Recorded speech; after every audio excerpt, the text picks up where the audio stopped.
இவர் 80 சீட்ல இருந்து 100 சீட் வரை கேட்கிறாரு விஜய். அப்ப அதுக்கான வாய்ப்பு அங்க குறைவு. இவருக்கு 50 சீட்டு கொடுத்தாலே தனித்த பெரும்பான்மைக்கு தேவையான இடங்களில் போட்டியிடக்கூடிய வாய்ப்பே யாருக்கு இருக்காது, அதிமுக இருக்காது. அப்ப அதிமுக தயங்குது. இது பல சிக்கல் அங்க போகுது. காங்கிரஸ் தாவேகாவுடன் பேச்சுவார்த்தை என்ற செய்திகளையும் தாவேகா மறுக்கவும் இல்லை, ஆதரிக்கவும் இல்லை. பாஜகவுடன் பேச்சுவார்த்தை என்று 4 நாட்களாக செய்தி போன போதும் கள்ள மௌனம் சாதித்தார்கள். சிபிஐ விசாரணை முடித்து விஜய் சென்னை திரும்பிய பிறகு நேற்றுதான் அவங்க சொல்றாங்க, தேர்தலில் கணிசமான இடங்களை தாவேகா பெறும் என்று அவங்க நம்புறாங்க. கணிசமான இடங்களை அதிமுக பெறும் என்று அதிமுக பாஜக நம்புகிறது. ஆனால் 2 பேருமே தனித்து ஆட்சி அமைக்க முடியாது அப்படிங்கிறது அவங்களுக்கும் தெரியுது. அப்ப அவங்க என்ன நினைக்கிறாங்கன்னா, அவங்களுக்குள்ள நடந்திருக்கக்கூடிய பேச்சுவார்த்தை இதை நோக்கித்தான் நகர்ந்திருக்கிறது. ஆஃப்டர் எலெக்ஷன் இப்போதைக்கு நம்ம சேர்ந்தோம்னா நமக்கு ஆபத்து, பாஜகவோடு கூட்டணி என்று எங்க கட்சிக்காரனே என்னைய காரி துப்புவான், அதனால நம்ம வேண்டாம்னு சொல்லி விஜய் வந்திருக்கிறாரு. திமுகவுக்கும் தாவேகாவுக்கும் தான் போட்டி என்று சொன்னாலும் கூட அதனால் பாதிக்கப்படுறது யாருன்னு பாத்தீங்கன்னா அதிமுக தான். அப்போ ஆன்டி டிஎம்கே ஓட்டு கணிசமா தாவேகாவிற்கு செல்லுகிறது என்று சொன்னால் அது அதிமுகவுக்கு செல்ல வேண்டிய வாக்குகள். அப்ப நிச்சயமா அதிமுக பெரிய சேதாரத்தை சந்திக்கும்.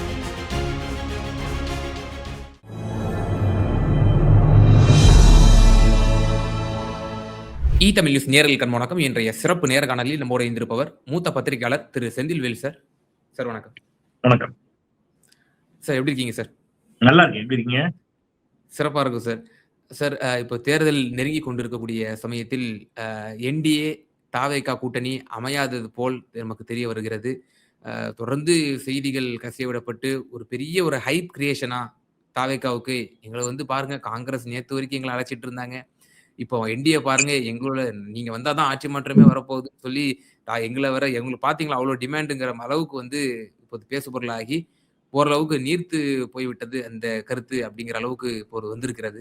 திரு விஜய் அவர்கள் சென்னையில் இருக்கக்கூடிய தொகுதிகளை அவர் குறிவைத்துக் கொண்டிருக்கிறார். பெரம்பூரில் அவர் போட்டியிட போகிறார். திரு ஆதவ் அர்ஜுனா அவர்கள் வில்லிவாக்கத்தில் போட்டியிட போகிறார். புஷி ஆனந்த் அவர்கள் டி நகரிலே போட்டியிட போகிறார் என்ற தகவல்கள் எல்லாம் தற்போது ஊடகங்கள் வாயிலாக நமக்கு கிடைக்க பெறுகிறது. எப்படி பார்க்கிறீங்க? 4 முனை போட்டி என்பது யாருக்கு சாதகமாக இருக்கும்? முதல்ல ஒருவர் ஒரே நேரத்தில், நீங்க ஒரே கேள்வியில ஏகப்பட்ட கேள்வி கேட்டீங்க. ஒரே நேரத்துல ஒருத்தர் காந்தியின் தொண்டனாகவும் கோட்சேவின் தொண்டனாகவும் இருக்க முடியாது. ஒண்ணு நீ காந்தி பக்கம் நில்லு, கோட்சே பக்கம் நில்லு, அதுதான். அப்போ காங்கிரஸ் தாவேகாவுடன் பேச்சுவார்த்தை என்ற செய்திகளையும் தாவேகா மறுக்கவும் இல்லை, ஆதரிக்கவும் இல்லை. பாஜகவுடன் பேச்சுவார்த்தை என்று 4 நாட்களாக செய்தி போன போதும் கள்ள மௌனம் சாதித்தார்கள். சிபிஐ விசாரணை முடித்து விஜய் சென்னை திரும்பிய பிறகு நேற்றுதான் அவங்க சொல்றாங்க, இல்ல நாங்க அப்படிலாம் எதுவும் கூட்டணி பேசலன்னு. இதெல்லாம் நம்பியார் காலத்து டெக்னிக். நான் ஏற்கனவே என்னுடைய தமிழ் கேள்வின்னு சொல்லிட்டேன், பல ஊடக விவாதங்கள் நான் தெளிவா சொல்லிட்டேன். என்ன சொன்னேன் அப்படின்னா, இவங்க 2 ஸ்கிரிப்ட் பேப்பர் வச்சுட்டாங்க. ஒருவேளை இவங்க டிமாண்ட் ஓகே ஆகி கூட்டணி கன்ஃபார்ம் ஆச்சுன்னா எங்களுடைய ஒற்றை இலக்கு திமுக வீழ்த்துவது, அதனால நாங்க கூட்டணி வச்சிருக்கிறோம். கூட்டணி திமுகவே பாஜக கூட கூட்டணி வச்சது அப்படின்லாம் சொல்லுவாங்க. விசிகா அந்த கூட்டணி இல்லையா, இப்படிலாம் ஏதாவது சொல்றதுக்கு மதிமுக அங்க இருக்கிற எல்லா கட்சியும் தானே கூட்டணி வைத்திருக்கிறார்கள், நாங்கள் மட்டும் வைக்க கூடாதா அப்படின்னு பேசுறதுக்கு ஒரு ஸ்கிரிப்ட் ரெடி பண்ணியிருந்தாங்க. ஒருவேளை இவங்க டிமாண்ட் ஏற்றுக்கொள்ளப்படாமல் கூட்டணி உறுதியாகாம போச்சுன்னா, நாங்களா கூட்டணின்னு சொன்னா நீங்க தான் கிளப்பி விட்டீங்க, ஊடகங்கள் தாங்க இப்படி தவறான செய்திகளை போட்டீங்க, இப்படி தவறான செய்தி போடாதீங்க அப்படின்னு சொல்லுவாங்க அப்படின்னு 2 ஸ்கிரிப்ட் பேப்பரை நான் லீக் பண்ணேன். விஜய் வாசிக்கிற ஸ்கிரிப்ட் பேப்பர்லாம் லீக் ஆகுது, நான் ஒரு ஸ்கிரிப்ட் பேப்பர் லீக் பண்ணேன். இன்னைக்கு அது உண்மைன்னு ஆயிப்போச்சு. இன்னைக்கு சொல்றாங்க, நீங்கள் கூட்டணி குறித்து நாங்கள் அப்படி எதுவும் பேசவில்லை அப்படின்னு இன்னைக்கு பேசுறாங்க. நான் என்ன சொல்றேன், பாஜகவோடு ஒருபோதும் கூட்டணி இல்லை என்பதை ஸ்ட்ராங்கா அந்த பேச்சு வந்த உடனே மறுத்தா என்ன? 3 நாட்களா அந்த செய்தி போயிட்டு இருக்குது. 3 நாட்களா செய்தி போற வரைக்கும் சும்மா இருந்துகிட்டு, அப்போ அங்க சிக்கல் என்ன அப்படின்னீங்கன்னா, கொள்கை அதெல்லாம் இல்ல, சீட்டு எண்ணிக்கையில சிக்கல் நின்றுச்சு.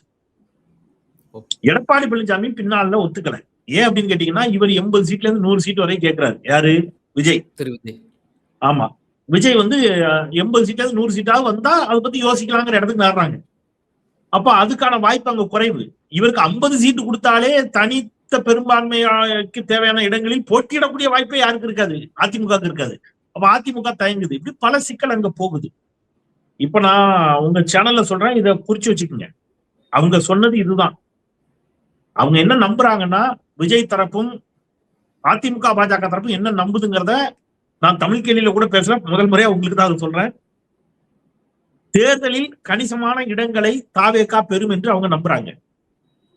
கணிசமான இடங்களை அதிமுக பெறும் என்று அதிமுக பாஜக நம்புகிறது. ஆனால் 2 பேருமே தனித்து ஆட்சி அமைக்க முடியாது அப்படிங்கிறது அவங்களுக்கும் தெரியுது. அப்ப அவங்க என்ன நினைக்கிறாங்கன்னா, அவங்களுக்குள்ள நடந்திருக்கக்கூடிய பேச்சுவார்த்தை இதை நோக்கித்தான் நகர்ந்திருக்கிறது. ஆஃப்டர் எலெக்ஷன், தேர்தலுக்கு பிறகு நம்ம வந்து இணைந்து கொள்ளுவோம். நான் வந்து என்கிட்ட இருக்கிற எம்எல்ஏக்களுடைய ஆதரவு உங்களுக்கு தர்றேன், தனித்த பெரும்பான்மை எனக்கு கிடைக்காம. அதாவது தனிப்பெரும் கட்சியாக தாவேகா உருவெடுத்து அதிமுக 3ஆம் இடத்திற்கு தள்ளப்பட்டால் அதிமுக வந்து யார் ஆதரிக்கும்? விஜய் ஆதரிக்கும். தனிப்பெரும் கட்சியா அஇஅதிமுக உருவெடுத்து தாவேகா விஜய்ட்ட ஒரு 10 எம்எல்ஏ 15 எம்எல்ஏ இருக்கிறாங்கன்னா விஜய் வந்து யார் ஆதரிப்பாரு?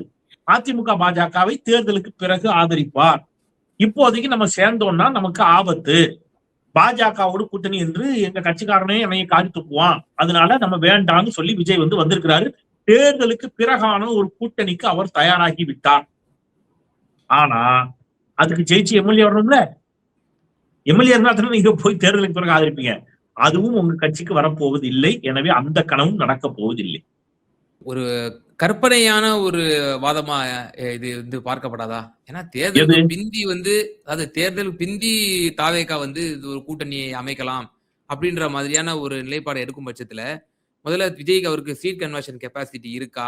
அஇஅதிமுகவுக்கே அவங்களுடைய இருப்பே மிகவும் கேள்விக்குறியாக இருக்கிறது. இப்போ ஓபிஎஸ் வருகை திமுகவுக்கு வந்துட்டாரு. சசிகலா அம்மா தனியா கேண்டிடேட் போட மாட்டாங்க. ராமதாஸ் ஐயா வன்னியர் பெல்ட்ல கேண்டிடேட் போட்டா என்ன தாக்கம் ஏற்படும் தெரியும். ஈவன் இபிஎஸ் அவர்களுக்கே கூட 6 நாடாளுமன்ற தொகுதிகளில் தான் பெரிய செல்வாக்கு இருக்கிறது. சேலம், தருமபுரி, விழுப்புரம், சிதம்பரம், கள்ளக்குறிச்சி, நாமக்கல் போன்ற பகுதிகளில். அதை தாண்டி பெரிதாக அவருக்குமே பெரிய செல்வாக்கு இல்லை, பரவலான செல்வாக்கு இல்லைங்கிற ஒரு கருத்து முன்வைக்கப்படுகிறது. ஆஃப்டர் 10.5% அந்த ரிசர்வேஷனுக்கு அப்புறம் இவ்வளவு ஃபேக்டர்ஸ் இருக்கு. அவர் எதிர்கட்சியா வருவதே சவாலாக இருக்கும் அப்படின்னு சொல்லப்படுது. அப்புறம் இபிஎஸ் அவர்கள் செகண்ட் பிளேஸ் தக்க வைக்கணும்னு தான் பாப்பாரு. இல்லங்க, இதெல்லாம் நீங்க உங்களுடைய புரிதலும் சமூக பார்வையும் சரியாக இருக்குது. ஓகே. ஆனா தேர்தல் மன்னன் ஒருத்தர் இருக்கிறாரு, நீங்க பாத்திருப்பீங்க. ஜனாதிபதி தேர்தல் வரைக்கும் அவர் போய் விருப்ப மனு கொடுப்பாரு. அவருக்கு நல்லா தெரியும் அவரால் வெற்றி பெற முடியாதுன்னு. ஆனா அவர் வந்து என்ன செய்வாரு, ஒவ்வொரு தேர்தலுக்கும் அது அவருடைய உரிமை, அவருடைய நம்பிக்கை. ரெக்கார்ட் பிரேக்கே பண்ணிருக்காரு. எத்தனையோ தேர்தல் நின்று இருக்கிறதா சொல்லி ஒரு ரெக்கார்ட் பிரேக் இருக்கு. அந்த மாதிரி தாவேகா ஆட்சி அமைக்க போறதில்லை, எதிர்கட்சியா கூட வரப்போறதில்லை, வெற்றி பெற போறதில்லை என்பது கலையதார்த்தம். பட் விஜய் நம்பணும்ல. விஜய் மனசுல என்ன இருக்குது? யாரோ புகுந்து ஏமாத்தி வச்சிருக்காங்க, அடுத்த அமெரிக்க ஜனாதிபதி நீங்க தான் அப்படின்னு அவர் சொல்லியிருக்கிறாங்க. அவர் நம்புறாரு. அப்ப அந்த நம்பிக்கையில போயிட்டு இருக்கிறவங்க போய் அண்ணே அதெல்லாம் நடக்காதுனே அப்படின்னா அவர் உங்களை திட்டதான் செய்வார். அவர் வந்து வீட்டுல வந்து எழுதி பார்த்து பிராக்டிஸ் பண்ணிட்டு இருக்காரு. உங்களுக்கு தெரியுமா? ஜோசப் விஜய் எனும் நான் அப்படின்னு சொல்லி தலைவர்களே தூக்கி பார்க்கறான். முத்துவேல் கருணாநிதி ஸ்டாலின் சொல்லி எப்படி ஸ்டாலின் கெத்தா தலையை தூக்குனாரோ அந்த மாதிரி சொல்லி எல்லாம் பிராக்டிஸ் பண்ணலாம் பார்த்துட்டு இருக்காரு. எப்படி வந்து பதவியேற்பு விழா நடக்கும், எப்படி கையெழுத்து போடணும்னு அவர் கையெழுத்து பிராக்டிஸ் வரைக்கும் எடுத்துட்டு இருக்காருங்க. நான் காமெடிக்கு சொல்ல, சீரியஸா.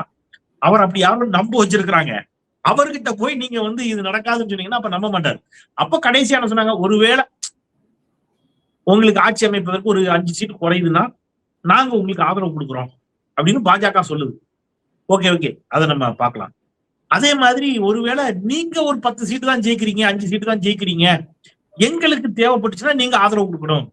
ஓகே அப்படின்னு இப்போ தேர்தலுக்கு பிறகான ஒரு கூட்டணி அப்படிங்கிற அளவுல அது வந்து பேசியிருக்கிறாங்க. பட் இப்பவும் சொல்றேன், அதுக்கு வந்து ஜெயிச்சு எம்எல்ஏ வேணும், அது தாவேகாவுக்கு வரப்போறது இல்லை. சார், இப்போ அதிமுகவுக்கு ஒரு ஓட் பேங்க் இருக்கு, 20.5 சம்திங் இருக்கு. கடந்த நாடாளுமன்ற தேர்தலில் புருவனான ஓட்டு. டிஎம்கே கூட்டணி இன்டாக்டா இருக்கு, 47 சம்திங் வந்து அவங்களுக்கு இருக்கு. மூன்றாவதாக நாம் தமிழர், அதுவும் ப்ரூவன் ஓட்டு 8.2% ஓட்டு இருக்கு. இப்போ விஜய் அவர்கள் ஒரு புதிதான வரவா வர்றாரு.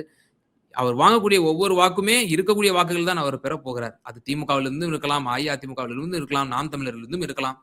அப்போ அவர் ஒரு பிளேயரா வரும்பொழுது நிச்சயமா ஒரு தாக்கத்தை ஏற்படுத்தும் அல்லவா? ஒரு ஸ்பாயிலர் ஃபேக்டரா இருப்பாரு அப்படிங்கிற ஒரு கருத்து சொல்லப்படுது அல்லவா? இல்லங்க, விஜய்க்கான ஓட்டுங்கிறது புதிய வாக்காளர்கள் சேர்ந்திருக்கிறாங்க இல்லையா? புதுசா இந்த எலெக்ஷனுக்கு வரக்கூடிய வாக்காளர்கள் ஒரு கணிசமான சதவீதம் விஜயை நோக்கி நகரக்கூடும். ஏற்கனவே கடந்த முறை நாம் தமிழருக்கு வாக்களித்தவர்களில் ஒரு குறிப்பிட்ட சதவீதம் விஜய்க்கு வாக்களிப்பார்கள். திமுக அதிமுக 2 கட்சிகளுக்கும் வாக்களித்தவர்களில் ஒரு சின்ன பர்சன்டேஜ் விஜய்க்கு வாக்களிப்பாங்க. எஸ், அப்ப ப்ரையாரிட்டி இதுதான். ஃபர்ஸ்ட் அவருக்கு அதிகமாக வாக்கு செலுத்த போவதெல்லாம் இப்ப அவருக்கு ஒரு 100 ஓட்டு விழுதுன்னு வைங்க மொத்தத்துல, அப்படி கணக்கு வச்சுக்கிறேன். அவருக்கு விழுகின்ற 100 ஓட்டுல அவருக்கு 100 ஓட்டு விழுதுன்னா அதுல ஒரு 60 ஓட்டு யாருடைய ஓட்டா இருக்கும்னா முதல் தலைமுறை வாக்காளர்களுடைய ஓட்டா இருக்கும். மீதி 40 ஓட்டுல தான் அடுத்தது அதிகமா யாருடைய ஓட்டு போகுதுன்னா இவர் நாம் தமிழருக்கு விழுந்த ஓட்டுல கணிசமா அவருக்கு போகும். கடந்த காலங்களில் நாம் தமிழருக்கு வாக்களித்த இளைய தலைமுறை விஜய்க்கு வாக்களிப்பாங்க. அப்புறம் திமுக அதிமுகவுக்கு வாக்களித்தவர்களில் ஒரு சின்ன பர்சன்டேஜ் அது போகும். இதுதான் ஃபேக்டர். சோ இது ஒரு ஸ்பாய்லரா தான் இருக்கும். ஆனா அது யாருக்கு அப்படிங்கறதான் கேள்வி. அப்போ இந்த அரசு மீண்டும் வரக்கூடாது, இந்த ஆட்சி அமைந்து விடக்கூடாது என்ற எண்ணத்தில் வாக்களிப்பவர்கள் அப்படின்னா அது ஆன்டி டிஎம்கே ஓட்டு அப்படின்னு எடுத்துக்கிட்டீங்கன்னா அதனுடைய ஆதாயம் யாருக்குன்னு கேட்டீங்கன்னா டிஎம்கேக்கு தான். ஏன்னா அது அதிமுகவும் ஆன்டி டிஎம்கே ஓட்டை ஸ்பிளிட் பண்ணுது, நாம் தமிழரும் ஆன்டி டிஎம்கே ஓட்டை ஸ்பிளிட் பண்ணுது, விஜயும் ஆன்டி டிஎம்கே ஓட்டை ஸ்பிளிட் பண்ணும்போது அதனுடைய லாபம் அப்படிங்கிறது நிச்சயமாக திமுக அணிக்குத்தான். திமுக அணி கூடுதலான இடங்களில் வெற்றி பெறுவதற்கான வாய்ப்பை தான் அது தரும். சார், சிட்டியை அதாவது சென்னையை குறிப்பா சொல்லும் பொழுது திமுகவினுடைய கோட்டை என்று கருதுவார்கள். இப்போ கடந்த தேர்தலில் கூட ஒரு ஸ்வீப் பண்ணாங்க. இப்போ திரு விஜய் அவர்கள் அவர் முன்னணி நிர்வாகிகளும் இப்போ சென்னை மாநகரத்தில் இருக்கக்கூடிய சில தொகுதிகளை அவங்க குறிவைக்கிறாங்கன்ற பொழுது என்ன உணர்த்துது? அஇஅதிமுக கடந்த நாடாளுமன்ற தேர்தலிலே அசம்பிளி வைஸ் செக்மெண்டா பார்க்கும் பொழுது 3ஆம் இடத்துக்குலாம் தள்ளப்பட்டிருக்கிறது. பாஜக 2ஆம் இடத்தெல்லாம் பிடிச்சிருக்கிறத நம்மளால பார்க்கிறோம். இப்போ இதை குறிவிக்கிறாரு. சென்னையில் ஏதேனும் ஒரு தாக்கத்தை ஏற்படுத்த முடியும் என்று நினைக்கிறார்களா? சென்னையில் அவங்க சர்வே எடுத்திருக்கிறாங்க சார். தாவேகா சார்பில் சென்னையில் எடுக்கப்பட்ட சர்வேக்கள்ல தாவேகாவிற்கு தமிழ்நாடு முழுவதும் எடுக்கப்பட்ட சர்வேக்களில் அதிகமான வாக்கு சதவிகிதத்தை சர்வேல தந்தது சென்னை தான். சிட்டி சென்னையில நியர்லி நீங்க கும்மிடிப்பூண்டில இருந்து ஆரம்பிச்சு எடுத்துக்கலாம். அப்ப சென்னை சிட்டிக்குள்ள தாவேகாவிற்கு கூடுதல் வாக்கு சதவீதம் இருப்பதாக அவங்களுக்கு அவங்களுடைய சர்வேக்கள் 1-2 இல்லை. இது தாவேகா எடுத்த சர்வே மட்டும் இல்லை, பல்வேறு கட்சிகள் எடுத்த சர்வேக்களிலும் இன்க்ளூடிங் டிஎம்கே, ஏடிஎம்கே, பிஜேபி என்று பலரும் எடுத்த சர்வேக்கள் கிறிஸ்டல் கிளியரா உணர்த்துகிறது. அது விஜய்க்கு கூடுதல் வாக்கு சதவீதம் சென்னையில் இருப்பதை உணர்த்துகிறது. அது எவ்வளவு இருக்குது அப்படின்னு கேட்டீங்கன்னா 2வது இடத்திற்கு பல இடங்கள்ல சென்னைக்குள்ள பல தொகுதிகள்ல அதிமுகவை கீழே தள்ளி 2வது இடத்துக்கு தாவேகா நகர்ற அளவுக்கு அந்த சர்வே முடிவுகள் வந்தன. முதலிடத்தில் இருக்கக்கூடிய திமுகவிற்கும் 2வது இடத்தில் இருக்கக்கூடிய தாவேகாவிற்கும் சென்னை சிட்டிக்குள்ள சில தொகுதிகளில் ரொம்ப க்ளோஸா நின்னாங்க தாவேகா.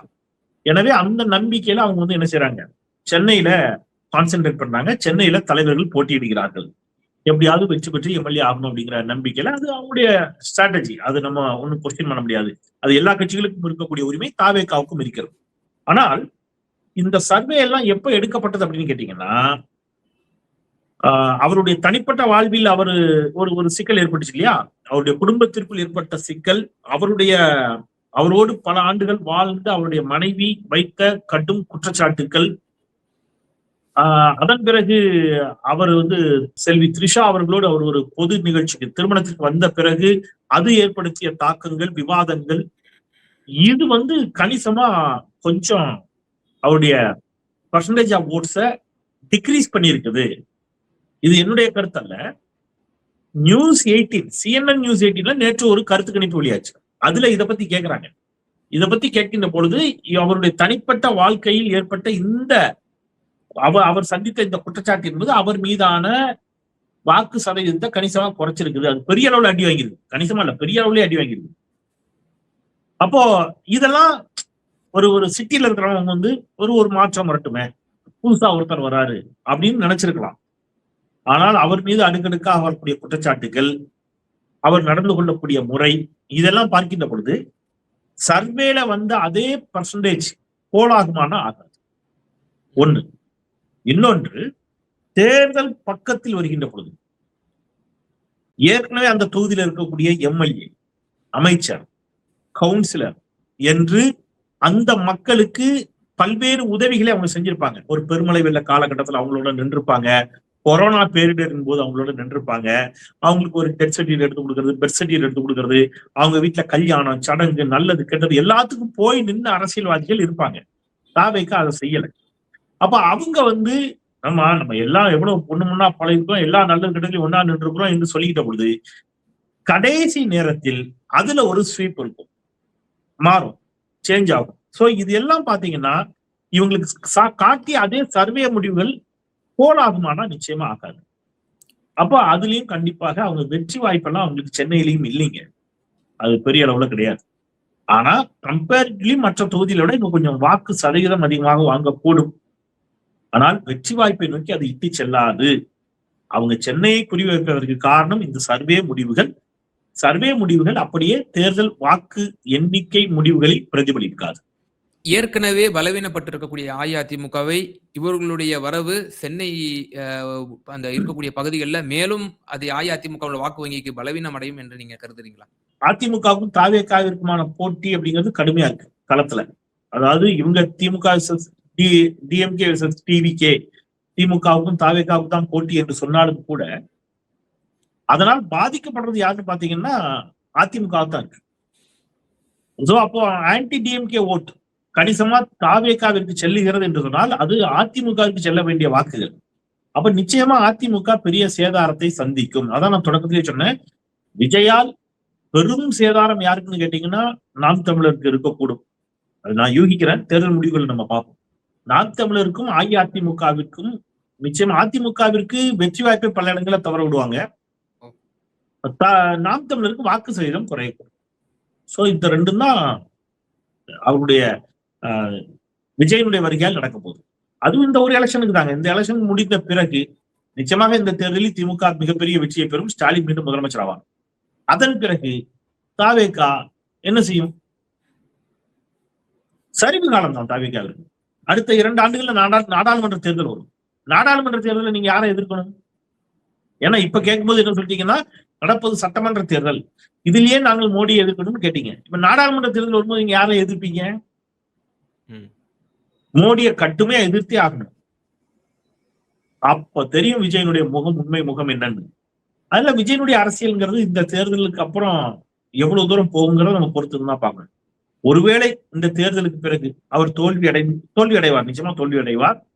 அவர் மீன்ஸ் தாவேகான்ற கட்சி தோல்வி அடையும். ஒருவேளை வெல்வதற்கு வாய்ப்புகள் இருக்குன்னு நினைக்கிறீங்களா? அதுதான் சொல்ல வரேன்.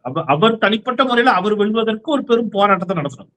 அது அவர் வென்றார் என்றால் அது ஒரு ஆறுதல் பரிசா இருக்கும் அவங்களுக்கு. அது வேணா ஆறுதல் பரிசு போல கிடைக்கக்கூடும். ஆனா அதுக்கே அவங்க வந்து பெரிய பிரபல பிரச்சனை செய்யணும். அவர் கூட ஜெயிக்க மாட்டாரு அப்படின்னு என்னால உறுதியா சொல்ல முடியல.